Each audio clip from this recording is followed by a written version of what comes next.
Managing user accounts and passwords is one of the critical elements to keeping your PC and data secure.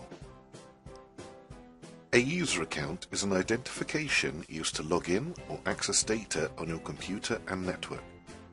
Most networks make use of user accounts to manage access control. There are different types of user accounts. Local user accounts are used to identify users within a specific computer. Domain user accounts are usually used in a corporate network to determine if a user is authorized to access a specific resource on the network. Another type of user account is an online user account, such as a Microsoft account or a Google account.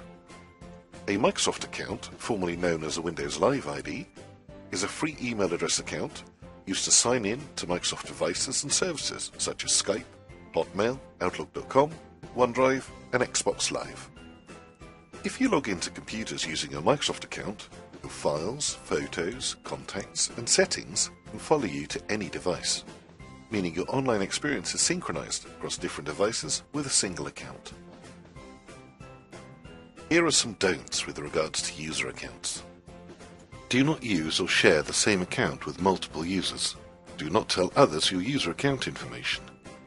If a security incident occurs whilst sharing a single user account, it is impossible to identify who was using that account. This may lead to a delay in resolving the incident. Do create and use unique accounts for each user. This applies to PCs at home as well. By using separate user accounts, each account will have their own workspace, even if multiple users log into the same PC. In the case of identity theft or malware infection, damage is kept to a minimum.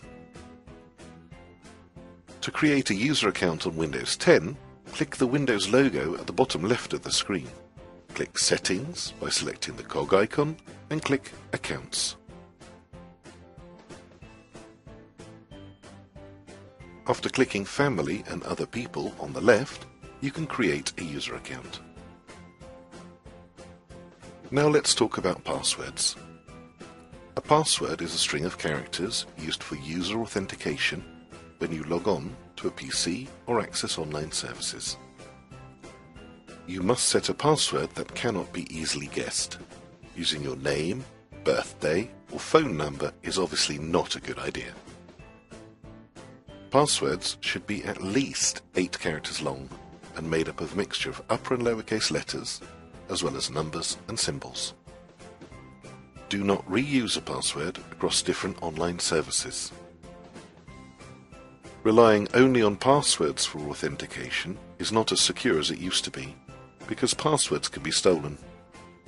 Nowadays, multi-factor authentication and biometrics are used as an option to enhance security. We recommend that you use additional methods to secure your account if they are available on the service. Multi-factor authentication uses 2 or more authentication methods.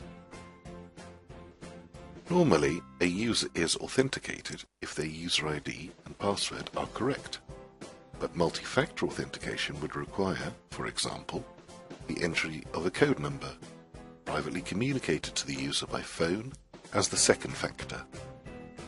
Once the code is entered, the user is authenticated to access the service. Biometric authentication is a way to authenticate using physical attributes such as your iris, face, fingerprint, or vein pattern. An increasing number of services incorporate multi-factor authentication and biometrics, so consider making use of these safer methods if they are available, so that you can stay safe online.